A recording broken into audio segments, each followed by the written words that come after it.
గజం భూమి కేవలం 5,000తో 605 గజాల భూమిలో 630 స్క్వేర్ ఫీట్ సింప్లెక్స్ హౌస్ కేవలం 36 లక్షలు మాత్రమే. హలో శశికాంత్ గారు. హలో నాగరాజ్ గారు. సో చాలా మంది అండి రిలేషన్షిప్లో కొద్ది రోజులు బాగానే ఉంటారు, దాని తర్వాత ఏంటంటే వాళ్ళ నీడ్స్ మీట్ అవ్వకను, ఎక్స్పెక్టేషన్స్ మీట్ అవ్వకను. ఎలా అంటే పెళ్లి చేసుకున్న తర్వాత కూడా కొంతమంది విడిపోతారు. కొంతమంది ఏంటంటే ఈ లవ్ పేరుతోటి ఒక్కొక్క రిలేషన్షిప్లో ఉండి దాని తర్వాత అది ఎక్కడో దెబ్బతిన్న తర్వాత కంప్లీట్గా అపోజిట్ క్యారెక్టర్లోకి వచ్చేస్తూ ఉంటారు అనమాట. అంటే అగెనిస్ట్గా వచ్చేస్తూ ఉంటారు, బ్లాక్మెయిలింగ్ దిగుతారు, శత్రువులు అయిపోతారు, బ్లాక్మెయిలింగ్ దిగుతారు. ఒకళ్ళనొకళ్ళు ఎలానంటే మానసికంగా వేధిస్తూ ఉంటారు అనమాట. లీగల్గా ఇవి అసలు బిఫోర్ ఏం జరుగుతుంది, మీరు చూసిన పాయింట్ ఆఫ్ వ్యూ నుంచి బిఫోర్ అసలు ఏం జరుగుతుంది, దాని తర్వాత ఏమవుతుంది, అండ్ ఇవాళ దీని నుంచి సఫర్ అవుతున్నటువంటి వాళ్ళు చాలామంది ఉన్నారు. అంటే వాళ్ళ ఫొటోస్ అవి తీసుకొని బ్లాక్మెయిల్ చేయటము, మానసికంగా వేధించడము, ఇంత తీసుకురా, నిన్ను ఇది నువ్వు ఇవ్వకపోతే నేను ఇచ్చేస్తాను బెదిరించడం చేస్తూ ఉన్నారు. కరెక్ట్. లీగల్గా ఎలా అసలు దీన్ని ఎలా తీసుకోవాలి, ఎలా ప్రొసీడ్ అవ్వాలి? చాలా మంది ఫేస్ చేసేటువంటి ప్రాబ్లం ఉంది ఇప్పుడున్న జనరేషన్ పిల్లలు. ఫోటోల్లో వీడియోల్లో అడ్డం పెట్టుకుని మరీ బెదిరించేస్తూ. కరెక్ట్. చాలా సైకలాజికల్గా చాలా సెన్సిటివ్ పాయింట్ ఇది టాపిక్. సో మనం డిస్కస్ చేద్దాము.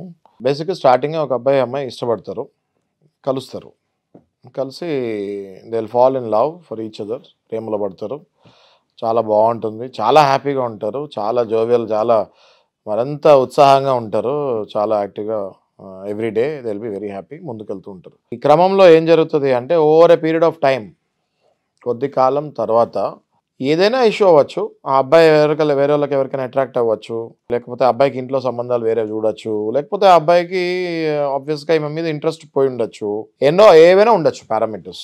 వాళ్ళ ఇంట్లో వద్దని ఉండొచ్చు, మన క్యాస్ట్ కాదు, మన రిలీజన్ కాదు, ఇలాంటివన్నీ ఉంటాయి కదా మనకి, వద్దని ఉండొచ్చు. ఈ అబ్బాయి అప్పుడు ఇంకా రియలైజ్ అవుతాడు ఇది ముందుకు వెళ్ళలేము మనము అని. ఇప్పుడు అబ్బాయిలో కూడా డిఫరెంట్ ఉంటారు కదా. ఒక అబ్బాయి, కొంతమంది అబ్బాయిలు వాళ్ళంతటి వాళ్ళే ఇంక వద్దులే అనుకుంటారు, బోర్ అయిపోయామని. కొంతమంది పేరెంట్స్ ప్రెషర్ తోటి వద్దనుకుంటారు, కొంతమంది వేరే అమ్మాయి అఫైర్లో వద్దనుకుంటారు. ఏదైనా కానివ్వండి, కండిషన్ అబ్బాయి అమ్మాయిని వదిలేస్తాం జరుగుతుంది.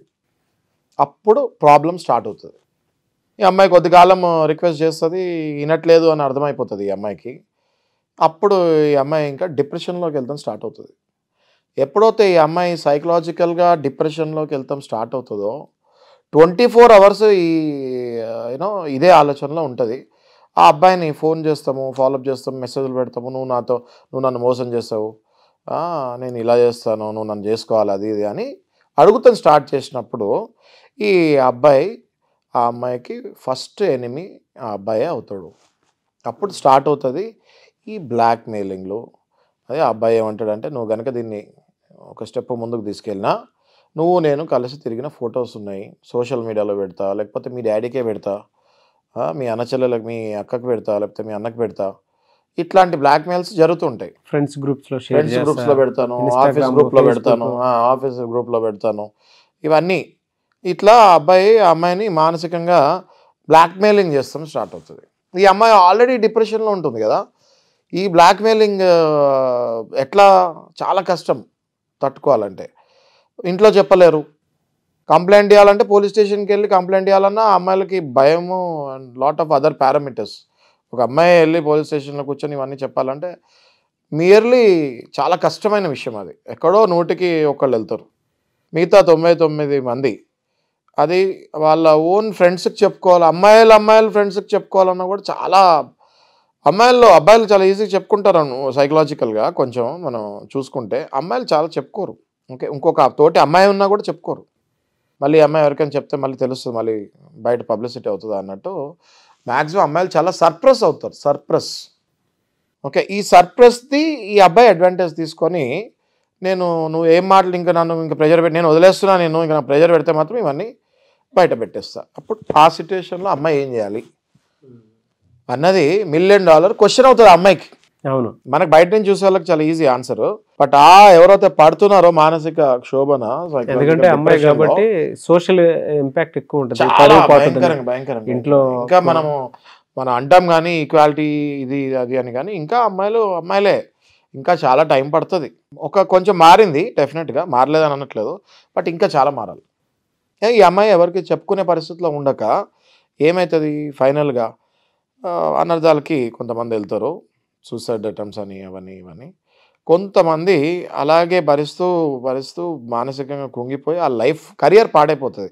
వాళ్ళు ఇంకా దేని మీద ఫోకస్ చేయలేరు, ఇంట్లో వాళ్ళకి చెప్పుకోలేరు, ఇంట్లో చెప్పుకోలేరు, వర్క్ మీద ఫోకస్ చేయలేరు, జాబులు పోతాయి, కొత్త జాబ్ అవకాశాలు రావు, ఇంటర్వ్యూకి వెళ్ళాలన్నా కూడా ఇవాళ పోటీ ప్రపంచం ఇది. ఒక్క పోస్ట్కి 100 మంది లైన్లో నుంచి ఉంటారు మన పాపులేషన్కి. అప్పుడు దాకా అవతలున్న పర్సన్ పాజిటివ్ వాతావరణంలో మనిషి సడన్ గా వాడి నెగిటివిటీ భరించలేక కంప్లీట్ డిప్రెషన్లోకి వెళ్ళిపోతుంది, మారిపోతుంది. జనాలకు కూడా అర్థమవుతుంటుంది ఈ అమ్మాయి మారిపోయిందని, జనాలకు కూడా అబ్జర్వ్ చేసే వాళ్ళకి అర్థమైపోతుంటుంది ఈ అమ్మాయి మారిపోయింది అనేసి. అప్పుడు ఈ అమ్మాయి ఏం చేయాలి అన్నది ఈ అమ్మాయి ఎవ్వరికీ చెప్పక్కర్లేదు, సైలెంట్గా ఎవరైనా ఒక మంచి అడ్వకేట్ దగ్గరికి వెళ్ళి మనసు విప్పి మాట్లాడాలి. ఇది ఉంది, మీరు నాకు ఒక సొల్యూషన్ ఇవ్వండి అని మాట్లాడి ఆ అడ్వకేట్ దగ్గర సలహాలు తీసుకుంటే ఈ అమ్మాయి ప్లేస్లోకి ఆ అడ్వకేట్ ఎప్పుడైతే ఎంటర్ అవుతాడో ఆ అబ్బాయి పని అవుట్. ఆ అబ్బాయి అప్పుడు దారిలోకి వస్తాడు, వచ్చి ఆ వీడియోలు ఫోటోలు అన్నీ డిలీట్ చేసేసి పేపర్లో ఇంకా నేను ఇవన్నీ ఎక్కడ పెట్టను అని రాసిచ్చి అండర్టేకింగ్ ఇచ్చి గ్యారంటీ ఇచ్చి పెద్ద మనుషుల సమక్షాన సంతకాలు పెట్టుకొని అప్పుడు అబ్బాయి ఒకవేళ కనుక ఇవి బయట పెడితే మాత్రం అబ్బాయి మీద ఏమేమి శిక్షలు పడతాయి అది కూడా మనం ఇప్పుడు డిస్కస్ చేస్తాం. అదే సార్, అది కూడా ఇప్పుడు మనం డిస్కస్ చేస్తాం. ఏం శిక్షలు పడతాయి అని చెప్పి కౌన్సిలింగ్ ఇచ్చి ఆ అబ్బాయిని పంపించేస్తే ఈ అమ్మాయి మళ్ళీ హ్యాపీగా మళ్ళీ ఫ్రెష్ లైఫ్ స్టార్ట్ అవుద్ది. మర్చిపోతుంది ఈ అమ్మాయి కూడా ఇంకా అబ్బాయిని, ఇంత టార్చర్ పెట్టినాడు ఇంకా మర్చిపోయి చాలా ఫ్రెష్గా మళ్ళీ ఇంతకు ముందు ఎలా ఉండేదో అమ్మాయి లైఫ్ ఇంకా మరింత ఇంకా ఉత్సాహంగా, ఎందుకంటే ఇప్పుడు ఎక్స్పీరియన్స్ అయిపోయింది కదా, ఇంకా మళ్ళీ కొత్త ఎక్స్పీరియన్స్లు ఇంక భయం ఉండదు అమ్మాయికి, ఇంకా చాలా ఉత్సాహంగా ఇంకా ముందుకెళ్ళి కెరియర్లో మరింత పైకి వెళ్ళి ఇంకా పట్టుదలగా వెళ్తుంది. ఎందుకంటే ఇన్ని రోజులు గుర్రాన్ని కట్టేసినట్టు ఉంటుంది కదా, ఒక్కసారి గుర్రాన్ని ఇట్లా కట్ చేస్తే తాడు ఎట్లా పరిగెడుతుందో ఆ అమ్మాయిలందరూ అట్లా పరిగెత్తుకుంటూ వెళ్ళి కెరియర్లో ఒక అంచెలకి రీచ్ అవుతారు. అయితే తెలుసుకోవాలి అమ్మాయిలు. ఏ సెక్షన్స్ వర్తిస్తాయి sir legal point of view నుంచి చూసినప్పుడు? సెక్షన్స్ చెప్పే ముందు నేను కూడా ఏం చెప్తున్నా అంటే, మీకు అమ్మాయిలు ఎవరు కూడా ఈ విషయాలు పేరెంట్స్ చెప్పుకోవాలని మొహమాట పడేటప్పుడు లాయర్ ఉన్నాడు అన్న విషయం మర్చిపోకూడదు. ఓకే, చెప్పిన తర్వాత మీరు ఇప్పుడు ఆబ్వియస్లీ మీరు అందరు మేజర్సే, ఓకే, ఇంట్లో వాళ్ళని కంగారు పెట్టేసే బదులు లాయర్ని అప్రోచ్ అవ్వండి. ఆ తర్వాత స్లోగా పరిస్థితులు ముందుకు వెళ్తాయి. ఎవరు లేరని అనుకోకూడదు, అమ్మాయిలు లాయర్స్ ఉన్నారు, లాయర్స్ దగ్గరికి వెళ్ళి సలహాలు తీసుకోవాలి అన్నది మర్చిపోకూడదు. ఓకే, కమింగ్ టు మీరు సెక్షన్స్ అడిగారు, ఈ సెక్షన్స్ చాలా ఉంటాయండి నాగరాజు గారు. క్లుప్తంగా మాట్లాడుకుంటే ఈ బ్లాక్ మెయిలింగ్ చేసే అబ్బాయిలకి వాళ్ళ మీద పడే సెక్షన్స్ అసాల్ట్స్ పడతాయి, సెక్షువల్ అసాల్ట్స్ పడతాయి వాళ్ళ మీద.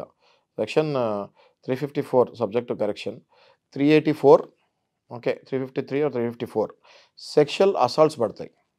ఓకే, బ్లాక్మెయిలింగ్ ఏమో 384, అది కూడా జైలు శిక్ష. ఓకే, సెక్షువల్ అసాల్ట్ కూడా జైలు శిక్ష.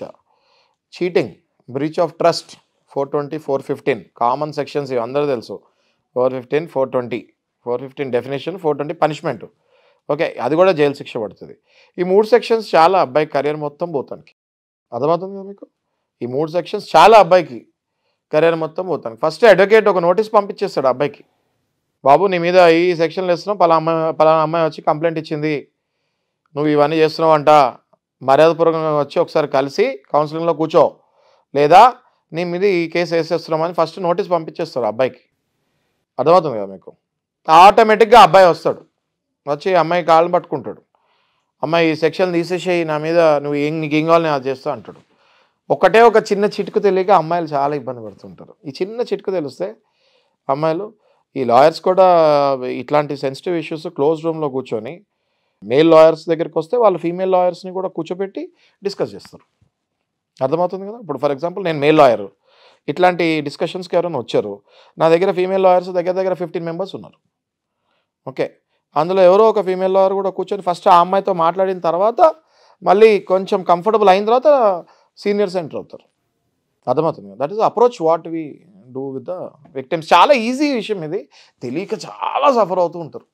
ఒక 4-5 ఏళ్ళు మెంటల్గా బాగా సఫర్ అయ్యి కెరియర్ పోగొట్టుకొని. ఎలా సార్ అంటే వీడియో చూసిన తర్వాత వెంటనే మీలాంటి వాళ్ళని అప్రోచ్ అవ్వాలి? వెంటనే సుమన్ టీవీని అప్రోచ్ అవ్వాలి. దాని తర్వాత నేను ఎంటర్ అవుతాను. దాన్ని బట్టి లేడీ అడ్వకేట్స్ తోటి ఫస్ట్ మాట్లాడిపించే అమ్మాయిని, తర్వాత మనం సొల్యూషన్కి ముందుకెళ్తాం. సో దానికి ఒక ప్రొసీజర్ ఉంది? పక్కా అండి, చాలా మంచి ప్రొసీజర్స్ ఉన్నాయి. సో చాలా అసలు తెలియకుండా వెళ్ళిపోతుంది. చాలా గోప్యంగా వెళ్ళిపోతుంది. Yeah, yeah. థ్యాంక్ యూ అన్న, thank you so much. Thank you Nagaraj గారు. చూసారు కదండి ఈ వీడియోపై మీ అభిప్రాయం కామెంట్ బాక్స్లో పోస్ట్ చేయండి. అండ్ న్యాయానికి సంబంధించినటువంటి అంటే చట్టానికి సంబంధించినటువంటి ఏ చిన్న డౌట్స్ ఉన్నా కూడా మీరు కింద కామెంట్ బాక్స్లో పోస్ట్ చేసినా సరే సరిపోతుంది. దాని మీద నేను శశికాంత్ గారు వీడియోస్ చేయడం జరుగుతుంది.